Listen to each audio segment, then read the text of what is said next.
नेपाल, जहाँ से स्टूडेंट्स पढ़ने के लिए आते हैं, भुवनेश्वर के IIT यूनिवर्सिटी। उस वक्त की स्थिति ऐसी थी, सामान पैक करो जाओ। वहाँ से खुद को बचाना है, वो सामने नहीं आ पा रहे हैं, अपनी आइडेंटिटी नहीं बता पा रहे हैं। किन परिस्थितियों में स्टूडेंट्स को रहना पड़ रहा है, एक नॉर्मल इंफ्रास्ट्रक्चर में रहना वो पसंद नहीं कर रहे क्योंकि उनके मन में इतना डर है, पर वो ऐसी जगह पे रहने को तैयार है जहाँ पे कोई सुख सुविधा नज़र नहीं आ रही है। एक कपड़ा बैग के अंदर आप देखेंगे। नेपाल जा रहे हो तो काफ़ी सामान होगा।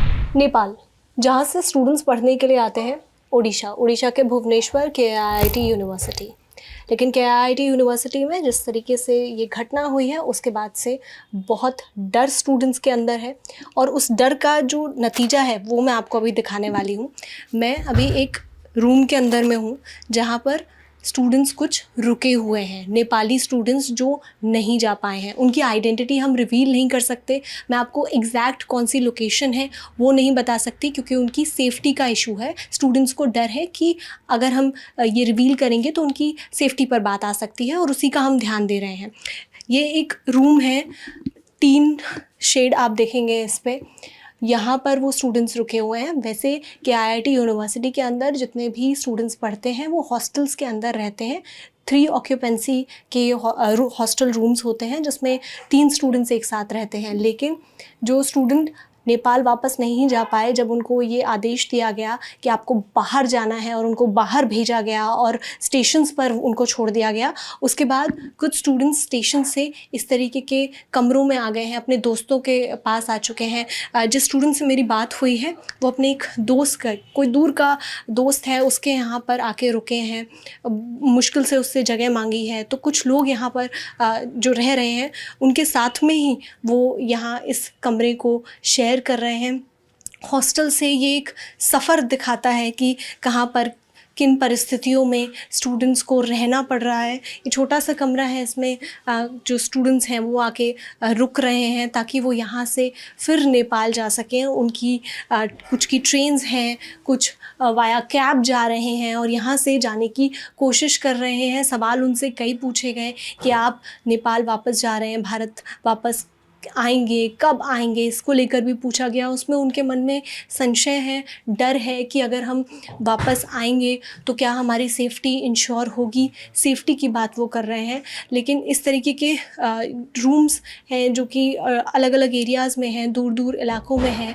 भुवनेश्वर के IIT से दूर हैं, जो कैंपस बना हुआ है उससे काफ़ी दूर ये इलाके हैं जहाँ पर वो अपने दोस्तों से पूछकर या कोई भी लिंक निकाल कर वो रह रहे हैं। सपना होता है कि स्टूडेंट्स कॉलेज जब जाते हैं या यूनिवर्सिटी जाते हैं वहाँ जाके पढ़ेंगे, अच्छे से रहेंगे, लेकिन जिस तरीके का व्यवहार उनके साथ हुआ, उनका एक कहना है वो बहुत ख़राब था।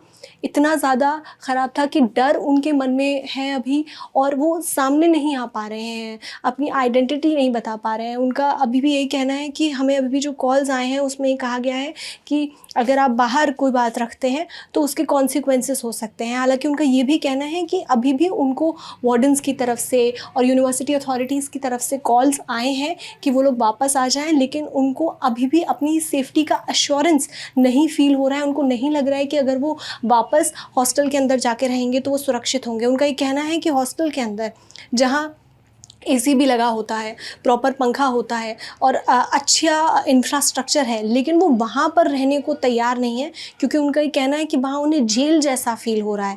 जो स्टूडेंट्स बाहर नहीं जा पाए थे, नेपाल नहीं जा पाए थे, या जिनको वापस बुला लिया गया था, उनके लिए भी वो ये बात आगे रख रहे हैं स्टूडेंट्स की वहाँ पर वो प्रिजन जैसा फ़ील कर रहे हैं। कभी सिग्नल्स को डाउन कर दिया जा रहा है ताकि कम्युनिकेट बाहर ना कर पाएँ कोई बात, और वहीं वो ये भी बात उठा रहे हैं कि जो नेट्स लगे हुए हैं उनको भी बंद कर दिया जा रहा है। तो आप ये मानिए कि एक नॉर्मल इंफ्रास्ट्रक्चर में रहना वो पसंद नहीं कर रहे क्योंकि उनके मन में इतना डर है, पर वो ऐसी जगह पे रहने को तैयार है जहाँ पे कोई सुख सुविधा नज़र नहीं आ रही है। टीन है, गर्मी है, कोई पंखा भी नहीं है जो यहाँ पे रह सके। एक कूलर यहाँ लगा हुआ है, उसी से पूरे कमरे के लिए ये व्यवस्था है कि वो पूरे कमरे में यहाँ से जो वेंटिलेशन है उसको करेगा या हवा देगा।